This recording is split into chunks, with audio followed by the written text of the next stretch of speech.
Supply analysis काय सांगितले? Supply analysis the total amount of goods and services available for sale at any specified price is known as a supply. हे supply म्हणजे काय? Supply analysis काय सांगितलं ते? the total amount of goods and services available for sale. पूर्ण total goods, so total amount of goods and services available for a services is known as a, for a specific price is known as supply. Supply म्हणजे काय? जे goods sale साठी विकण्यासाठी available करणं एक particular price त्याला आपण काय म्हणतो? Supply. Total output, A total output is a produce in the process of production. जेव्हा तुम्ही प्रोडक्शन करता, मॅन्युफॅक्चरिंग करतात, तेव्हा तुम्हाला जे गुड्स रेडी मिळतात, तयार मिळतात, त्याला आपण म्हणतो total output. Total output can be defined a sum of total quantity of commodity produce at a given period of time. Total output म्हणजे काय? की आपण किती क्वांटिटी, टोटल क्वांटिटी प्रोड्यूस केल्या, सो नंबर ऑफ क्वांटिटीज, त्याला आपण total output म्हणतो. Production leads to consumption. The process of production input are converted into output. Actually आपण काय करतो? प्रोडक्शन करतो. प्रोडक्शन म्हणजे काय? रॉ मटेरियल टाकतो, मशीन मध्ये टाकल्यानंतर प्रोसेस होते, प्रोसेस झाल्यानंतर जे फायनल प्रोडक्ट मिळतात त्याला आपण आउटपुट म्हणतो किंवा त्याला आपण प्रोडक्शन म्हणतो. त्यानंतर नेक्स्ट कॉन्सेप्ट आहे ती म्हणजे stock. Stock is the total quantity of commodity available for sale. दुकानात गेला, वस्तू मागितली, जर त्यांच्याकडे अवेलेबल असेल तर ती तुम्हाला देतील, नसेल अवेलेबल तर सांगतील नाहीये. बरोबर आहे. स्टॉक म्हणजे आपण काय करतो? मेंटेन करून ठेवतो, स्टोअर करून ठेवतो, त्याला आपण काय म्हणतो? स्टॉक. टोटल कमोडिटी और total quantity we are storing, त्याला आपण म्हणतो stock. It is a source of supply. Source of supply काय म्हटलं होतं? जर तुमच्याकडे स्टॉक असेल तर त्यातून तुम्ही लोकांना द्याल, सप्लाय कराल ना. It is outcome of production. जेव्हा प्रोडक्शन घेतलं जातं, टोटल आउटपुट होतं, तर टोटल आउटपुट आपण काय करतो? स्टोअर करून ठेवतो, त्याला आपण काय म्हणतो? Stock. Stock is a static concept, means inelastic. हे स्टॉक कधी चेंज नाही होणार. आजचं प्रोडक्शन समजा 1000 युनिट झाले तर स्टॉक 1000च राहणार.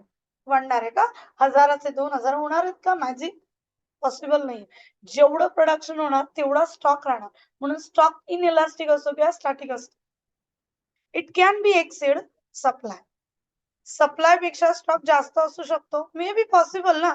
दुकानात गेलात तुम्ही, समजा तुम्ही बुक घ्यायला गेला, टेक्स्ट बुक किंवा नोटबुक घ्यायला गेला, त्याकडे खूप सारा स्टॉक भरलेला असतो ना, तर तो जास्त असू शकतो. कमी लोक आली आहेत घ्यायला, स्टॉक मात्र जास्त आहे. त्यानंतर यायचे supply. The supply, the word supply means implies the various quantity commodity offer for a sale of production. जे प्रोडक्शन केलेलं आहे त्याला आपण सेल करतो, त्याला सप्लाय म्हणतो. कॉन्सेप्ट लक्षात घ्या, डिस्टिंग्विश खूप इम्पॉर्टंट आहे. Stock means a total quantity आणि supply means a sale of quantity. कळतंय? त्यानंतर supply is a flow concept. ही स्टॅटिक कॉन्सेप्ट आहे कारण कॉन्स्टंट राहतं, आणि ही फ्लो कॉन्सेप्ट आहे, सारखे सारखे येतात जातात येतात जातात. कळतंय? It is the outcome of stock. म्हणजे स्टॉक मधून सप्लाय होतो आणि स्टॉक कुठून होतो? प्रोडक्शन मधून स्टॉक क्रिएट होतो. It cannot be exceed the stock. हे तुमच्याकडे स्टॉक अवेलेबल नाहीये, तुम्ही सप्लाय करू शकतात का? नाही करू शकत. Supply is a relative term. Relative कोणावर अवलंबून आहे? स्टॉक वर सप्लाय अवलंबून आहे, म्हणून त्याला रिलेटिव्ह टर्म म्हणतात. Then definition, schedule of supply. According to Paul Samuelson, supply refers to relationship between price, कुठली? Market price, and the amount of goods that produce are willing to supply. Okay, supply कशावर अवलंबून आहे? जसं आपला demand 3 गोष्टींवर अवलंबून आहे ना, सप्लाय सुद्धा काही गोष्टींवर अवलंबून. काय? पहिली गोष्ट, मार्केटमध्ये त्या वस्तूचा डिमांड असला पाहिजे. दुसरी गोष्ट, त्या पर्सनला इच्छा असली पाहिजे की माझ्याकडे असलेल्या वस्तू मी विकायच्या. आणि तिसरी गोष्ट, तेवढी पर्टिक्युलर प्राइस असली पाहिजे, तरच तो पर्सन काय करेल? सप्लाय करेल. Schedule. The supply schedule is a tabular representation of functional relationship between price and quantity supply. इथे पण आपण काय करतो? प्राइस आणि क्वांटिटी सप्लायचं रिलेशनशिप दाखवायचा प्रयत्न करतो टेबल मध्ये, त्याला आपण काय म्हणतो? शेड्यूल. 2 शेड्यूल आहेत आपल्याकडे. एक इंडिव्हिज्युअल आणि एक market supply. Okay, individual supply schedule means what? Tabular representation. Table मध्ये आपण काय शो करतोय? Various quantities of commodity that producer is willing to sell in individual person. कळतंय? म्हणजे इथे काय होतं? इंडिव्हिज्युअल सप्लाय म्हणजे इथे आपण टेबल मध्ये काय शो करतोय की एक पर्सन, एक सेलर क्वांटिटी सप्लाय करतोय. ठीक आहे, वेगवेगळ्या कस्टमरला. सो टेबल बघा जरा, म्हणजे शेड्यूल बघा. प्राइस जेव्हा 10 होती, सप्लाय 100 होता. प्राइस जेव्हा 20 झाली, सप्लाय सुद्धा वाढला, 200 झाला. प्राइस 30 होती, सप्लाय अजून वाढला, 300 झाला. प्राइस 40, सप्लाय अजून वाढला, 400 झाला. आणि प्राइस 50 झाली तर सप्लाय 500 झाला. म्हणजे इथे काय दिसतंय तुम्हाला? When price increase, supply also increase. कळतंय? When price decrease, supply also decrease. याच्यामध्ये डायरेक्ट रिलेशनशिप दिसतं. सो एक्सप्लेनेशन जे मी आता सांगितले तेच क्वांटिटीचं एक्सप्लेनेशन केलंय. Commodity has a direct relation. Demand मध्ये इनवर्स रिलेशन, सप्लाय मध्ये डायरेक्ट रिलेशनशिप आहे. त्यानंतर मार्केट शेड्यूल काय दिलंय? It refers to tabular representation. Table मध्ये आपण रिप्रेझेंट करतो काय? Showing different quantities of commodities which all producer, म्हणजे different producer prepare to sell. Individual मध्ये एकच प्रोड्युसर आहे, म्हणजे एकच सेलर आहे. तो काय करतो? वेगवेगळ्या कस्टमरला विकतोय. ठीक आहे, वेगवेगळ्या प्राइसवर. मार्केटमध्ये खूप सारे वेगवेगळे सेलर आहेत, ते सप्लाय करतात वेगवेगळ्या लोकांना. कळतंय? प्राइस बघा, 10 प्राइस होती. सो सप्लाय सेलर ए 100, सेलर बी 200, तर सेलर सी 300 क्वांटिटी सप्लाय करेल. So total 600. सेम प्राइस जशी वाढते बघा जरा, इंडिव्हिज्युअली पण वाढतात आणि टोटल मध्ये पण वाढते. 10 होती तर 600, 20 होती तर 900 झाली, 30 येतात 1200 झाली आहे, 40 येतं 1500 झाली आहे, 50 येतं 1800. म्हणजे भले इंडिव्हिज्युअल असू दे किंवा मार्केट असू दे, दोन्ही केसवर प्राइस वाढली तर सप्लाय वाढतो, प्राइस कमी झाली तर सप्लाय कमी होतो. म्हणजे दोन्ही केस मध्ये काय? Direct relationship between price and quantity supply. त्यानंतर डायग्राम बघा जरा.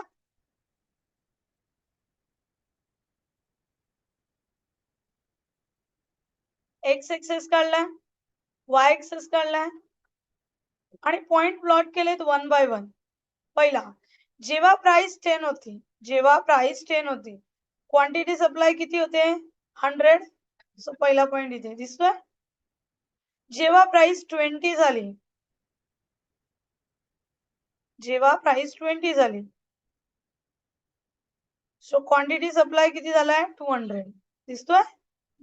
त्यानंतर Wien price is 30, quantity supply 300 आहे. जेव्हा प्राइस 40 झाली, क्वांटिटी सप्लाय 400 आहे. जेव्हा प्राइस 50 झाली, क्वांटिटी सप्लाय 500 आहे. तुम्हाला दिसतंय?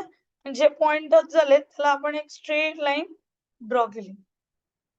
सो हा काय झाला आपला इंडिव्हिज्युअल सप्लाय शेड्यूल. ते same as a market supply schedule बघूया. हा एक्स एक्सेस आहे, हा वाय एक्सेस आहे पहिल्या केस मध्ये. आता घेताना काय घ्यायचंय? प्राइस ऑफ कमोडिटी आणि मार्केट क्वांटिटी घ्यायची आहे. सो प्राइस जेव्हा 10 होती, क्वांटिटी 600 होते. दिसतात 600. त्यानंतर प्राइस 20 झाली, क्वांटिटी 900 झाले. प्राइस 30 झाली, क्वांटिटी 1200 झाले.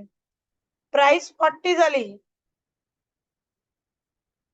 क्वांटिटी 1500. प्राइस 50 झाली, 1800 क्वांटिटी. समजतंय? जे पॉइंट टच होता तिथून सरळ स्ट्रेट लाईन ड्रॉ केली. कळतंय? सो काय झाला? हा मार्केट शेड्यूल. सो एक्सप्लेनेशन तर सेम आहे. एक्स एक्सेस वर क्वांटिटी सप्लाय आहे, वाय एक्सेस वर प्राइस आहे. एसएस जो कर्व आहे तो कसा दिसतोय? अपवर्ड स्लोपिंग आहे. दिसतोय? वरती जातोय. It shows the upward sloping. कसा जातोय? A left to right. कळतंय? सेम मार्केटचा पण सेमच आहे. एक्स एक्सेस वर क्वांटिटी सप्लाय, वाय एक्सेस वर प्राइस, एस एस कर्व जो आहे तो upward sloping, left to right. आता प्रॉब्लेम असा आहे की तुम्हाला एक्झाम मध्ये याचा डिस्टिंग्विश आला तर लिहायचं काय? कारण सेम सेम आहे. ऐका, पहिला तर त्याचा डेफिनेशन वेगळी आहे दोघांची, बरोबर आहे. शेड्यूल खूप इम्पॉर्टंट आहे, पण शेड्यूल डिफरन्स आहे. शेड्यूल लिहायचा, तिसरा शेड्यूलचं एक्सप्लेनेशन करायचं. कळतंय? आणि ऍज पर शेड्यूल डायग्राम काढायची. कळतंय? भले दोघांची डायग्राम सेम असेल, पण त्याचा तो डेटा आहे ना खालचा तो वेगळा आहे. तुम्हाला लक्षात येतोय काय? जसं इथे क्वांटिटी सप्लाय 100 200, इथे 300 600. कळतंय? सो तो डिफरन्शिएट करतो. समजलं मी काय बोलली ते? पुढे जाऊया. त्यानंतर determination of supply. Determine supply म्हणजे सप्लाय वाढण्यासाठी किंवा कमी होण्यासाठी कुठले फॅक्टर अफेक्ट करतात? तर सगळ्यात पहिले प्राइस. बरोबर आहे. So more quantity are supply at higher price. If I am a seller, मी सेलर आहे, मी कशाची वाट बघणार? प्राइस वाढण्याची. प्राइस वाढली की मी विकेन, म्हणजे मला प्रॉफिट जास्त होईल. So more quantity are supplied at a higher price and less quantity supply at a lower price. जर मार्केटमध्ये एखाद्या वस्तूची किंमत कमी झाली ना, तर मी गोडाऊन मध्ये होल्ड करेन, मी विकणार नाही. का? कारण ऑलरेडी प्राइस कमी झाली आहे, मी विकला तर मला लॉस होईल. Thus, there is a direct relationship between the price and quantity supply. Then state of technology. जसा टेक्नॉलॉजी वाढली, इम्प्रूव्हमेंट झाली की ऑटोमॅटिकली कॉस्ट कमी होते. कॉस्ट कमी झाली की सप्लाय वाढतो. फॉर एक्झाम्पल, एखाद्या कॉटन इंडस्ट्रीमध्ये जा. पहिले कसे हाताने कपडा बनवायचे किंवा ती हाताचीच मशीन असायची. आजकाल काय झाले, मशीन, इलेक्ट्रॉनिक मशीन आली आहे. एकदा का कपडा त्याच्यात म्हणजे धागे लावले की तो कपडा असा डायरेक्टली यायला लागतो. म्हणजे ज्या ठिकाणी दिवसभरात आपण हातमागावर 5 ते 6 साड्या बनवायचो, आता त्या मशीनमध्ये एका मिनिटाला 5 ते 6 साड्या बनतात. म्हणजे तुमच्याकडे प्रोडक्शन वाढलं. प्रोडक्शन वाढलं की तुम्ही सप्लाय जास्त कराल ना. सो त्याच्यामुळे टेक्नॉलॉजी चेंज झाल्यामुळे सप्लाय काय झालाय? वाढलाय. त्यानंतर cost of production. If a factor price increase, the cost of production also increase. As a result supply decrease. काय सांगितलंय बघा. फॅक्टर म्हणजे आपले जे 4 फॅक्टर ऑफ प्रोडक्शन आहे ते वाढले. कसे वाढले? जसं आता फॉर एक्झाम्पल, मला जास्त सप्लाय करायचंय, जास्त लोक पाहिजे मला. मला तुम्हाला त्यासाठी जास्त पगार द्यावा लागेल, जागा मोठी घ्यावी लागेल, रेंट जास्त पे करावं लागेल, एंटरप्रिन्युअर बघावे लागतील, जे लोक पूर्ण मेंटेन करतील, सांभाळतील, त्यांना प्रॉफिट द्यावं लागेल. ज्यांच्याकडे आता मोठा बिझनेस करायचा आहे, सप्लाय वाढला, तर तुम्हाला अल्टिमेटली काय करायला लागेल? तुम्हाला कॅपिटल पण लागेल, वाढवावं लागेल, तुम्हाला इंटरेस्ट जास्त द्यावा लागेल. सो या सगळ्या कारणामुळे कुठेतरी आहे ना सप्लायवर इफेक्ट होतो आणि सप्लाय पण रिड्यूस करतो. कारण कॉस्ट ऑफ प्रोडक्शनमुळे प्राइस वाढते. आणि प्राइस वाढली तर आपण म्हणतो की सप्लाय मोर ना, पण घेणारे नाही आहेत ना. आपण किंमत वाढवतो पण घेतलं पाहिजे समोरच्यानी. मग आपल्याला अल्टिमेटली प्राइस कमी करावी लागते. म्हणजे आपला लॉस झाला किंवा आपल्याला कमी प्रॉफिट मिळाला तरी आपल्याला प्राइस कमी ठेवावी लागते. त्यामुळे सप्लाय काय केला तो कमी होतो. Infrastructural facility. तुम्हाला माहिती आहे इन्फ्रास्ट्रक्चर मध्ये ट्रान्सपोर्टेशन आहे, कम्युनिकेशन आहे, त्यानंतर पॉवर्स आहेत. आजकाल बघा, पहिले कसं होतं माहिती आहे का, सारखं ना पॉवर शट व्हायची. मग ते तुम्हाला एक सांगते, पहिले आहे ना इंडस्ट्रीमध्ये ना फ्रायडेला सुट्टी द्यायची. सुट्टी यासाठी नाही, पॉवर नसायची म्हणून सुट्टी द्यायला लागायची. जर पॉवर असती तर प्रत्येकाला वेगवेगळ्या दिवशी सुट्टी देऊ शकतो ते ना. पण काय व्हायचं माहितीये का, लोड शेडिंग असायचं. मे महिना तर म्हणजे त्यांचं ठरलेलं असायचं, पूर्ण फ्रायडे सुट्टी. का फ्रायडेला सगळं इलेक्ट्रिसिटी बंद ठेवायचे लोक. पण आता काय झालंय, आता इन्फ्रास्ट्रक्चर एवढं चेंज झालंय ना, आता सोलार एनर्जीवर कॉन्सन्ट्रेशन झालंय, विंड एनर्जीवर कॉन्सन्ट्रेशन झालंय. आजकाल ते खूप कमी असं झालंय की आता आता बघ ना आपल्याकडे मे महिना आलेला, लाईट गेली होती का? नाही. आता पण लाईट आपल्याकडे जाते का? कुठेतरी रेअरली एखाद्या केसमध्ये लाईट जाते. नाहीतर लाईट जाते का? नाही जाते. काय रिझन आहे? बिकॉज पॉवर सप्लाय आता जास्त होतो. कशामुळे? इन्फ्रास्ट्रक्चर चेंज झालंय त्यामुळे. Okay. So it influence the production process as well as supply. आणि त्यामुळे प्रोडक्शन प्रोसेस चालू राहते. प्रोडक्शन प्रोसेस चालू राहिली तर सप्लाय जास्त करता येतो. Government policy, favorable government policy encourages supply and unfavorable government policy discourages supply. Government जसं आता बजेट आलं, बजेटमध्ये जे डिक्लेअर झालं त्यामुळे काही व्यवसायांमध्ये फरक पडला, त्यांचा सप्लाय कमी झाला. काही व्यवसायांमध्ये सप्लाय वाढला. का? कारण गव्हर्नमेंटने त्यांना काही पॉलिसीज बनवल्या. गव्हर्नमेंट टॅक्स वाढवतो. टॅक्स पण अल्टिमेटली अफेक्ट तुम्हाला माहित असेल आता. एक मिनिट, तुम्हाला नाही माहिती. कंपनीचा टॅक्स ना पहिले फिक्स्ड 40% होता. सॉरी 30%. 30% फिक्स्ड. फिक्स्ड याचा अर्थ किती पण इन्कम होते त्याच्यावर तुम्हाला 30% भरायचे. पण आता गव्हर्नमेंटने ते कमी केले. 30 वरनं 20 वर आले. त्यानंतर त्यांना स्लॅब दिला. म्हणजे हे सगळं काय आहे? तर गव्हर्नमेंट काय करतोय? जास्तीत जास्त इंडस्ट्रीजना डेव्हलप करायचा प्रयत्न करतो. आता मला सांगा, गव्हर्नमेंटने तुम्हाला टॅक्स हॉलिडे दिले, तर तुम्ही काय करणार? जास्तीत जास्त सप्लाय करणार, कारण आपल्याला टॅक्स भरायचाच नाहीये. कळतंय? Natural condition. The supply of agriculture produce depends on natural condition. For example, जसं आता तुम्हाला माहिती आहे की शेती आहे, शेतीवर अवलंबून असलेले जे व्यवसाय आहेत, जसं आता टोमॅटो केचप आहे, त्यानंतर फ्रुट्स जसं रिअल ज्यूस आहेत, राईट, ट्रॉपिकल ज्यूस आहेत, त्यानंतर म्हणजे जे प्रोडक्ट ॲग्रिकल्चरवर फुल्ली डिपेंड आहे. अशा आहे ना, इफेक्ट कशाचा होतो? क्लायमॅटिक कंडिशनचा होतो, बरोबर ना? जर क्लायमॅटिक कंडिशन चांगली नसेल, फेवरेबल असेल, सप्लाय जास्त, अनफेवरेबल तर सप्लाय कमी. Future expectation of price, same हा पॉइंट डिमांड मध्ये पण आहे आणि सप्लाय मध्ये पण आहे. ओके, सो जो सप्लायर आहे, सेलर आहे, तो काय विचार करतो की फ्युचर मध्ये जाऊन याची प्राइस वाढणार आहे, मी आता कशाला विकू, मी फ्युचर मध्ये जाऊन विकू. समजते? ही किंवा तो असा विचार करेल फ्युचर मध्ये जाऊन याची प्राइस कमी होण्याची शक्यता आहे, मी आजच सगळं विकून टाकेन. So if price expected to rise in near future, the producer may withhold a stock. Stock hold करतो, future मध्ये जर वाढणार असेल तर this will reduce the supply. Other factor मध्ये नेचर ऑफ मार्केट, जसं मार्केट कोणतं आहे? मोनोपॉली आहे, परफेक्ट कॉम्पिटिशन आहे, कुठल्या टाईपचं मार्केट आहे? Relative price for other goods, म्हणजे कंपोजिट किंवा कॉम्प्लिमेंटरी गुड्स मध्ये काय चेंजेस झाले तर त्याचा पण आपल्या सप्लायवर इफेक्ट होतो. एक्सपोर्ट इम्पोर्ट, त्यानंतर एक्सपोर्ट इम्पोर्ट झाले तरी सप्लाय. आता मला एक सांगा, माझं प्रोडक्शन आहे, मी जास्तीत जास्त म्हणजे माझ्या प्रोडक्शन मध्ये 70% जर मी एक्सपोर्ट करते तर 30% सप्लाय, म्हणजे सप्लाय कमी होणार. जेवढा एक्सपोर्ट वाढेल तेवढा सप्लाय कमी, जेवढा एक्सपोर्ट कमी तेवढा सप्लाय जास्त. त्यानंतर इंडस्ट्रियल रिलेशन्स आहे, availability of factor of production आहे, तर हे सगळे फॅक्टर काय करतात? इफेक्ट करतात तुमच्या सप्लायवर. इथपर्यंत कळतंय?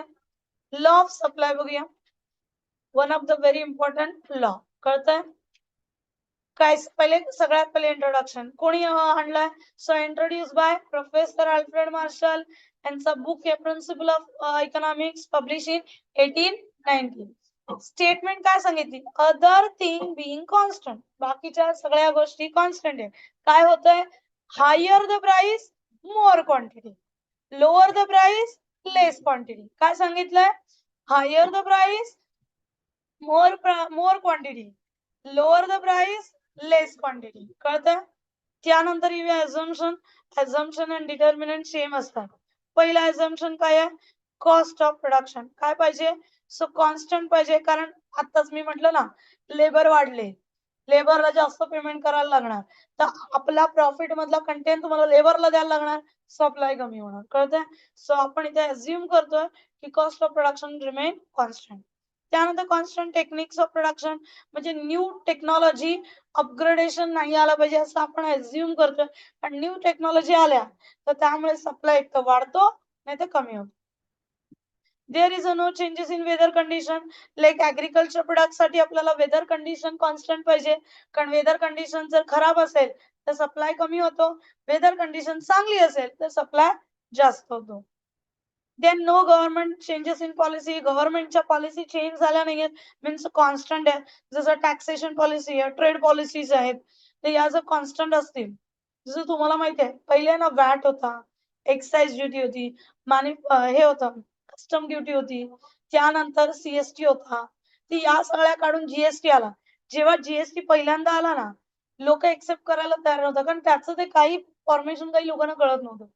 पण ऍक्च्युअली जीएसटी आल्यामुळे सप्लाय वाढला. का? कारण डबल टॅक्सेशन कमी झालं. तुमचा पार्ट नाही आहे पण तुम्हाला सांगते टॅक्सेशन डबल कसं झाला. पहिले बनवणार तेव्हा एक्साइज ड्युटी लागते, मग तो विकणार तेव्हा वॅट लागतो. तुम्ही एक्साइज ड्युटी प्लस वॅट म्हणजे डबल झाला ना टॅक्स. इथे एक्साइज बिक्साइज काहीच नाही, जीएसटी, वन जीएसटी ओनली. कळतंय काय बोलते? मॅन्युफॅक्चरिंग करा जीएसटी, सर्व्हिस द्या जीएसटी, तुम्ही सेल करा जीएसटी. तर त्यामुळे काय झालं, टॅक्सेस डबल टिबल टॅक्सेशन कमी झाले, त्यामुळे सप्लाय वाढला. कारण टॅक्स पॉलिसी चेंज झाल्यामुळे इथे इफेक्ट झाला आपल्या सप्लायवर. त्यानंतर no changes in transport cost. इथे आपण अज्युम करतोय की transport cost should be constant. Transport cost वाढल्यामुळे जसं आता बघा पेट्रोलच्या किमती वाढल्या, ट्रान्सपोर्ट कॉस्ट वाढते. ट्रान्सपोर्ट कॉस्ट वाढली की जो सप्लायर आहे ना त्याचा मार्जिन कमी होतो, की तो काय विचार करतो ना आता मी नाहीच विकणार. का? कारण मी आता सप्लाय केला तर मी लॉस मध्ये जाईन किंवा मला प्रॉफिट मिळणार नाही. Then price of other goods remain constant. Other goods जे बाकीचे गुड्स आहेत त्याला आपण काय करतोय, कॉन्स्टंट करतोय. नो म्हणजे सबस्टिट्यूट गुड्स आपण कॉन्स्टंट करतो. No future expectation. अज्युम करतोय की सेलरला फ्युचर एक्सपेक्टेशन करत नाहीये. का? फ्युचर एक्सपेक्टेशन केला तर फ्युचर मध्ये प्राइस वाढणार आहे तर तो काय करेल, आता होल्ड करेल. फ्युचर मध्ये प्राइस कमी होणार आहे तर तो आताच विकून टाकेल. कळतंय? त्यानंतर यायचं शेड्यूल अँड डायग्राम. शेड्यूल बघा 10 ते 50, 10, 20, 30, 40, 50 आणि सप्लाय काय 100, 200, 300, 400 आणि 500. Explanation same.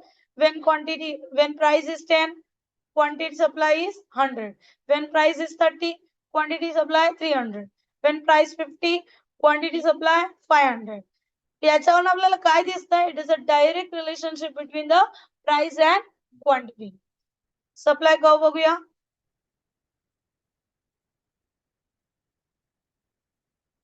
पहिला तर एक्स एक्सेस, त्यानंतर वाय एक्सेस. पहिला काय दिलाय, ओके खाली क्वांटिटी सप्लाय. मी तुम्हाला नेहमी सांगते उलट सुलट लिहू नका, नाही तर प्राइस 10 आहे मग त्याच्या खाली डायरेक्टली म्हणजे याच्यात नाही, डिमांड मध्ये उलट सुलट होण्याची शक्यता आहे. डिमांड आणि सप्लाय मध्ये ना कन्फ्युज होऊ नका बाळांनो. कळतंय? कारण डायग्राम्स मध्ये तुम्ही लोकांनी प्रिलिम्स एक्झामला सेम केलंय. काय केलंय? उलट्या सुलट्या डायग्राम काढले. समजतंय का? हा, जरा आपल्या इकोचे पेपर चाळा, आपल्याला कळेल. समजते काय बोलते? तर डायग्राम वर जरा कॉन्सन्ट्रेशन द्या. कारण अख्खा आन्सर लिहिलं ना आणि डायग्राम जर चुकीची काढली ना तुम्हाला मार्क देतील, एखाद दुसरा टेकवतील. त्यामुळे डायग्राम वर पहिला फोकस असतो टीचर्सचा. ओके सो बघा जरा 10 युनिट 10 प्राइस आहे तर क्वांटिटी सप्लाय किती आहे 100. दिसतंय? त्याचा टच झालेला पॉइंट.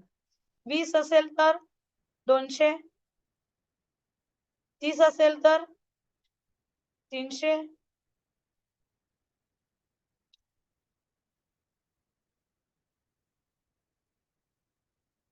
40 असेल तर 400 आणि 50 असेल तर 500. जे पॉइंट इथे टच होत आहे सरळ स्ट्रेट लाईन मारायची. हा झाला आपला सप्लाय कर्व. एक्सप्लेनेशन काय येईल सप्लाय कर्वचं सांगा मला तुम्ही लोक. एक्सप्लेनेशन मध्ये काय येणार? पहिला तर एक्स एक्सेस वर कोण दिसतोय, क्वांटिटी सप्लाय. वाय एक्सेस वर काय दिसतंय, प्राइस. त्यानंतर supply S S shows supply curve. कसा जातोय तो, अपवर्ड स्लोपिंग. कळतंय? पुढे एक्सेप्शन वर यायचंय. आता याच्यामध्ये पहिला एक्सेप्शन आहे सप्लाय ऑफ लेबर. हे ऐका, हा शॉर्ट नोटला सेपरेटली येतो किंवा ना ऍग्री डिसऍग्रीला खूप वेळा आलाय. कळतंय? सो काय आहे ते बघूया. Labour supply for total number of hours workers to work at a given wage rate. पहिले तर मी तुम्हाला डायग्राम समजवते की काय दिली ती. समजा हा एक्स एक्सेस आहे, वाय एक्सेस काढला. एक जर वेजेस तुम्हाला समजा तुम्ही 8 तास काम केले, 8 आवर्स, त्यानंतर 9 तास, त्यानंतर 10 तास, त्यानंतर समजा 12 तास. ठीक आहे? तुम्हाला पगार आहे ना समजा पहिला मिळतोय 300, त्यानंतर मिळतोय 500, त्यानंतर मिळतोय 800. इथपर्यंत पहिले तर कळलं काय बोलली ते. आता तुम्हाला कंपनीने पगार दिला. कंपनी काय बोलतेय, जर तुम्ही 8 तास काम केले तर तुम्हाला 200 रुपये मिळणार. 200 रुपये मिळणार आहे. जर तुम्ही 8 तास काम केले तर तुम्ही 8 तास काम करताय. येस, 8 तास काम करताय.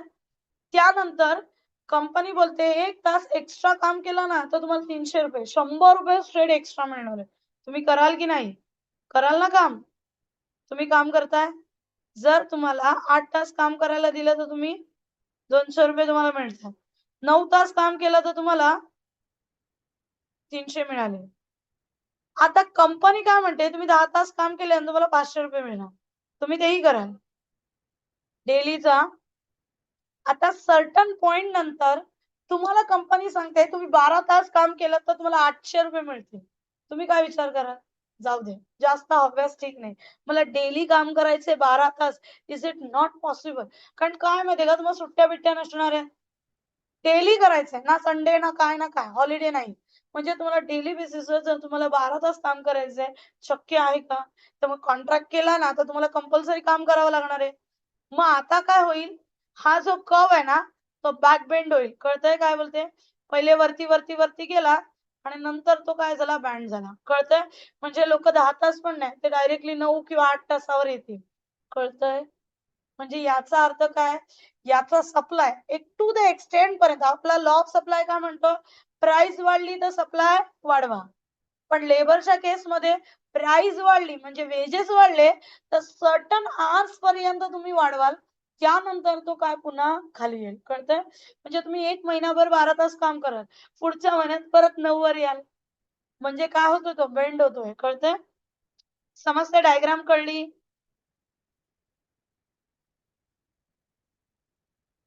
सो तेच त्यांनी एक्सप्लेन केलंय. Labour supply of a total number of hours of worker to work at a given wage rate. It is represent graphically. त्यांनी ग्राफिकली आपल्याला सप्लाय कर्व दाखवलाय, ज्याच्यामध्ये काय सांगितलं, in case of labour wage rate rises, तर तुमचा पगार वाढला तर लेबर ऑफ आवर्स वाढतील, पण सर्टन पॉइंट पर्यंत. सप्लाय कर्व स्लोप अपवर्ड आपल्याला दिसतोय. Supply of labour hours falls further rise in wages to the extent, नंतर जर किती पण वेज रेट वाढवले तरी सुद्धा सप्लाय ऑफ वर्कर्स शक्य नाहीये. तेवढे तास काम करू शकत नाही, तर तो काय होतो, बेंड होतो. त्यानंतर सेकंड ऍग्रीकल्चर गुड्स. आता ऍग्रीकल्चर गुड्स बाबतीत एक्सेप्शन आहे. काय एक्सेप्शन आहे? आपल्या लॉ ऑफ सप्लाय काय म्हणतो, प्राइस वाढली की सप्लाय वाढवा. हे पण agriculture depends on climatic condition. Price किती पण वाढू दे, सप्लाय होईल का? जसं आता आपल्याकडे माहितीये खूप वेळा असं झालंय, खूप पाऊस पडला, सगळं शेत जमीन हे गेली, आपल्याकडे किमती एकदम अशा भरमसाठ वाढल्या, पण सप्लाय होत होता का? नाही. का नाही? ऍक्च्युअली शॉर्टेज झाल्यामुळेच त्याचे प्राइस वाढले. इट इज नॉट पॉसिबल, कारण त्याचा स्टॉक जो असतो तो कॉन्स्टंट असतो, वाढू शकत नाही. So the law of supply does not apply in agriculture goods. का? कारण it depends on season or weather condition. जर अनफेवरेबल वेदर कंडिशन असेल तर सप्लाय आपला वाढायचा जो आहे थोडा पण नसो, कमी होतो. Then urgent need of cash. कधी कधी सप्लायर आहे, त्याला पैशाची खूप गरज आहे, मग तो काय बोलतो, प्राइस वाढायची वाढ बघत नाही, तो ज्या प्राइसला किंवा कमी किमतीमध्ये वस्तू देऊन टाकतो. तुम्ही कधी मार्केटला गेलाय, बंद व्हायच्या टायमाला मार्केटला गेलात कधी? तर समजा आपल्याकडे आपल्या ठाण्याचं मार्केट आहे, आपलं इथलंच, ठीक आहे. भाजी घ्यायला जायचंय, नॉर्मली 1-1:30च्या दरम्यान ते बंद करायला लागतं. तुम्ही कधीतरी जा त्या टायमात. ऍक्च्युली सकाळी एकदा फेरी मारून या आणि नंतर एकदा फेरी मारा, तुम्हाला लक्षात येईल मी काय बोलते ते. सकाळी जेव्हा गेलात ना, समजा भेंडीची भाजी घ्यायला गेलात, 25-30 रुपये अर्धा किलो होती, तीच तुम्ही दीडला जा, तुम्हाला तो 10 रुपयात देऊन टाकेल. का असं देतो? कारण त्याला ते पेरिशेबल आहे, खराब होणार, तुम्ही ठेवू शकत नाही. मग ते काय करतात, जास्तीत जास्त आता चला जाऊ दे, आता बंद करायची वेळ झाली, आता जास्तीत जास्त आपण काढून टाकूया. सो कमी रेट मध्ये ते लोक देऊन टाकतात. कळतंय? सेम आमच्याकडे म्हणजे माझ्याकडे पण माझ्या घराच्या इथे ना मार्केट लागतं ना, मी लेट जाते बरोबर रात्री 10:30-11 तेव्हा बंद व्हायची वेळ येते ना, मला खूप स्वस्तात सगळ्या भाज्या मिळतात. म्हणजे ज्या भाज्या खूप जास्त महाग आहेत ना, जवळ-जवळ म्हणजे असं म्हणायला हरकत नाही, मला 1-1 किलो पण 10 रुपयात मिळतात. म्हणजे एवढं स्वस्तामध्ये मिळून जातं, कारण त्यांना ते बंद करायचं असतं त्यामुळे. So urgent need of cash कळला म्हणजे तुम्हाला सेलरला जर पैशाची गरज आहे तर तो कमी किमतीमध्ये वस्तू विकून टाकतो. पेरिशेबल गुड, पेरिशेबल गुड म्हणजे काय की जे खराब होणार, जसं भाज्या आहे, फ्रुट्स आहे, तर हे लोक असं नाही ठीक आहे याची किंमत वाढली ना तरच मी विकणार, अरे पण तो खराब झाला तर त्याची किंमत 0 होणार आहे, तर ते लोक बेटर की खराब व्हायच्या आधी विकून टाकतात. कळतंय? सो त्यामध्ये पण काय होतं, तुम्हाला supply at a lower rate म्हणजे कमी किमतीवरच जास्तीत जास्त सप्लाय होतो. त्यानंतर rare goods, the supply of rare goods cannot increase or decrease. जसं आता पेंटिंग्स आहेत, आता मोनालिसाची पेंटिंग आहे, एकच आहे बाबा, सगळ्या लोकांनी मागितली जरी सप्लाय मागितला, सॉरी डिमांड लोकांनी केला तरी सप्लाय करणार का, होईल का? हे एकच पेंटिंग आहे ती, समजतंय? तर रेअर पेंटिंग आहे ती, ची किंमत किती पण वाढली ना तरी ती त्याची आत्ताची किंमत 2-2.5 करोड आहे, बरोबर आहे, एका पेंटिंगची. तर ती पेंटिंग आता किती लोकांनी जरी अजून किंमत द्यायची म्हटली ना तर ती तेवढीच राहणार का, पण ती एकच आहे. सो रेअर कॉइन्स आहेत किंवा रेअर पेंटिंग्स आहेत, जे आर्किओलॉजिस्ट जे आहेत ना, रेअर गोष्टी आहेत ना, त्याचा डिमांड किती पण केला कोणी, त्याचा सप्लाय शक्य नाही. कळतंय? त्यानंतर येऊया व्हेरिएशन इन सप्लाय. गडबड घोटाळा नाही करायचा. Variation in demand and supply. वरती विचारलाय सप्लाय, आपल्या डेफिनेशन मध्ये येतो डिमांड. कळलं? व्यवस्थित ना शांत चित्ताने लिहा क्वेश्चन पेपर मध्ये. कळलं? सप्लाय विचारलाय ना, सप्लाय टाकायचा. लिहिल्यानंतर एकदा वाचायचा पेपर की आपण बरोबर लिहिलाय ना, डिमांडच्या इथे चुकून सप्लाय झालाय ना, तो चेक करायचा. Okay. Variation in supply means what? If why supply, quantity of supply increase due to price only. Okay. So when quantity supply of a commodity fall or rise due to changes in price. Variation कशामुळे होतो? Price मुळे. Okay. It refers to rise in quantity supply. Quantity supply वाढले कशामुळे? Rise in price. Other factor remain constant. त्याला आपण काय म्हणतो? Expansion. त्यानंतर contraction means what? Fall in quantity supply due to fall in price. It is known as a contraction in supply.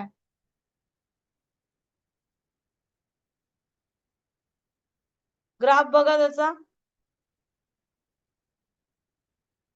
X access आहे, Y access आहे. Original supply का पहिले काढून ठेवायचा. काढला? ओरिजिनल प्राइस काढली, ओरिजिनल क्वांटिटी सप्लाय काढला. काढला?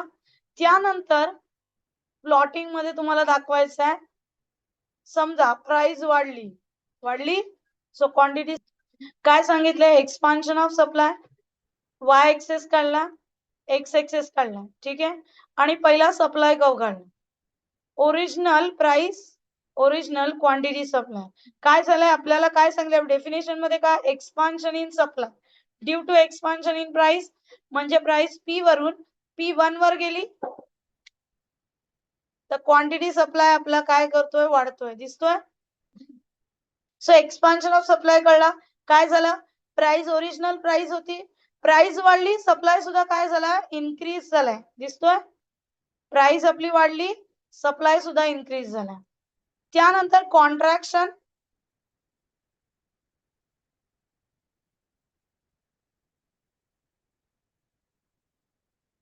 कॉन्ट्रॅक्शन मध्ये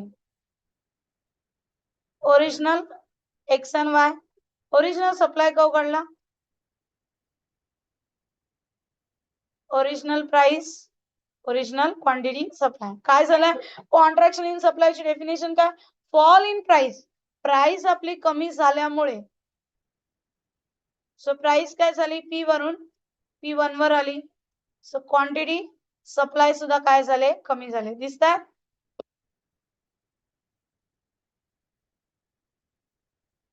प्राइस आपली कमी झाली, क्वांटिटी सप्लाय सुद्धा काय झाले, कमी झाले. सो एक्सपान्शन अँड कॉन्ट्रॅक्शन कसं समजेल, एक्सप्लेनेशन काय, सेम. एक्स एक्सेस वर क्वांटिटी सप्लाय, वाय एक्सेस वर प्राइस. इथे पॉइंट पहिला एक्सपान्शन मध्ये काय झालाय, पॉइंट खालतून वरती शिफ्ट झालाय म्हणजे अपवर्ड मुवमेंट, आणि कॉन्ट्रॅक्शन मध्ये डाऊनवर्ड मुवमेंट तो शिफ्ट झालाय.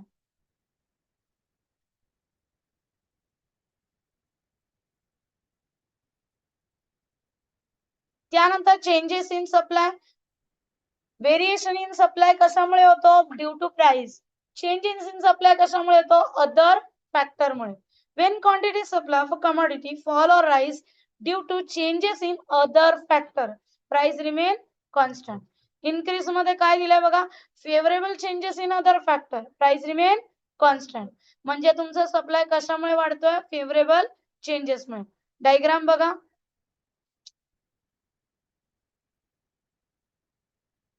ओरिजिनल वाय एक्सेस है, एक्स एक्सेस है. ओरिजिनल पहिले सप्लाय को काढायचं, काढला. Original price, original quantity, supply. Definition परत एकदा वाचायची. काय सांगितलीये, राइज इन सप्लाय, सप्लाय आपला वाढला, सप्लाय आपला वाढला, क्यू एस वरून क्यू एस 1 वर गेला, दिसतोय. पण प्राइस रिमेन कॉन्स्टंट. प्राइस हीच आहे आपली. जो नवीन पॉइंट आला त्याच्यामधून आपल्याला काय करायची आहे, नवीन लाईन ड्रॉ करायची. तुम्हाला दिसते काय केलं ते, स्टेप बाय स्टेप तसंच काढायचंय. कसाही काढू नका, कुठेही लाईनी जॉईन करायला जाऊ नका. त्यानंतर एक्सप्लेनेशन बघा, एक्स एक्सेस वर क्वांटिटी सप्लाय, वाय एक्सेस वर प्राइस. पॉइंट एम, एम म्हणजे पहिला वाला पॉइंट, तो कुठे शिफ्ट होतो, इकडे, लेफ्ट टू राईट. दिसतंय, हा पॉइंट आधी इथे होता, आता इकडे शिफ्ट झाला, कळतंय. सो एस एस हा ओरिजिनल आहे, S1 हा इन्क्रीजिंग सप्लाय कर्व. त्यानंतर सेकंड वाला बघूया, डिक्रीज इन सप्लाय कर्व.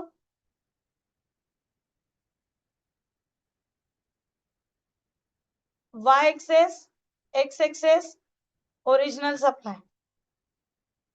त्यानंतर original price, original quantity supply. काय झालं, डिक्रीज झालाय, म्हणजे आपली क्वांटिटी सप्लाय कमी झालाय. क्वांटिटी सप्लाय कमी झालाय म्हणजे समजा क्यू एस वरून क्यू एस 1 वर झालाय. टिल प्राइस पर्यंत घ्यायचं आहे, कारण प्राइस रिमेन कॉन्स्टंट आहे. मग जिथे पॉइंट टच होईल तिथून आपल्याला काय काढायचं आहे, पॅरलल लाईन.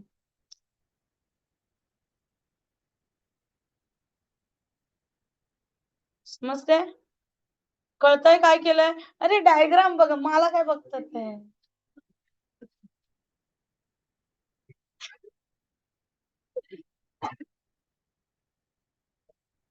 सो पॉइंट बघा कसा शिफ्ट झालाय, इकडून इकडे. ओरिजिनल हा होता आणि आता राईट साइडला, म्हणजे सॉरी राईट टू लेफ्ट. समजतंय. X axis quantity supply, Y axis price. Point M जो आहे तो शिफ्ट झालाय, राईट टू लेफ्ट शिफ्ट झालाय, कळतंय. त्यानंतर एस एस ओरिजिनल कर्व आहे आणि S2 हा डिक्रीजिंग सप्लाय कर्व आहे. ओके, लास्ट कॉन्सेप्ट आहे आपली, concept of cost and revenue. Okay, आता ह्या ऍक्च्युली आहे ना शॉर्ट नोटला खूप वेळा आलेला आहे, नाही आल्या बघा, हे एक्सेप्शनल, या एवढ्या इम्पॉर्टंट नाहीये. पण ना जे इम्पॉर्टंट नाहीये ना, एक्झामला ना कधी कधी तेच टाकलं जातंय. त्यामुळे सगळं आपल्याला कॉन्सेप्ट करायचं. पहिली गोष्ट कॉस्ट कॉन्सेप्ट आणि रेव्हेन्यू कॉन्सेप्ट. कॉस्ट म्हणजे काय, तर एखाद्या वस्तूची कॉस्टिंग, कळतंय. एखादी वस्तू जेव्हा बनवली जाते तेव्हा त्याला किती खर्च होतोय, तर त्याला आपण काय म्हणतो, कॉस्ट. आणि रेव्हेन्यू कॉन्सेप्ट म्हणजे ती वस्तू बनवल्यावर जेव्हा मार्केटमध्ये विकली जाते ना, त्यामधून जेव्हा ती वस्तू मार्केटमध्ये विकली जाते त्यातून जे इन्कम येणार आहे ना, त्याला म्हटलं होतं रेव्हेन्यू. पहिले तर कॉस्ट आणि रेव्हेन्यूचा फरक कळला. कॉस्ट म्हणजे काय, बनवण्याचा खर्च. आणि रेव्हेन्यू म्हणजे काय, ते बनवून विकल्यानंतर जे मिळणार आहे त्याला म्हणतात रेव्हेन्यू. ओके, कॉस्ट मध्ये टोटल 3 कॉस्ट आहे, total cost, average cost, marginal cost. Total cost म्हणजे the total expenditure incurred by firm. Total किती खर्च झालाय कंपनीने किंवा फर्मने, टोटल किती खर्च केलाय कोणावर, factor of production. So total cost means what? Total cost is a expenditure incurred by firm on the factor of production. म्हणजे फॅक्टर साठी किती खर्च होतोय, तुम्हाला लेबरला किती द्यायला लागतंय, तुम्हाला रेंट किती पे करायला लागतोय, तुम्हाला इंटरेस्ट किती पे करायला लागतोय, किती प्रॉफिट तुम्हाला डिस्ट्रीब्यूट करायला लागतोय, ही सगळी कॉस्ट आहे, कळतंय.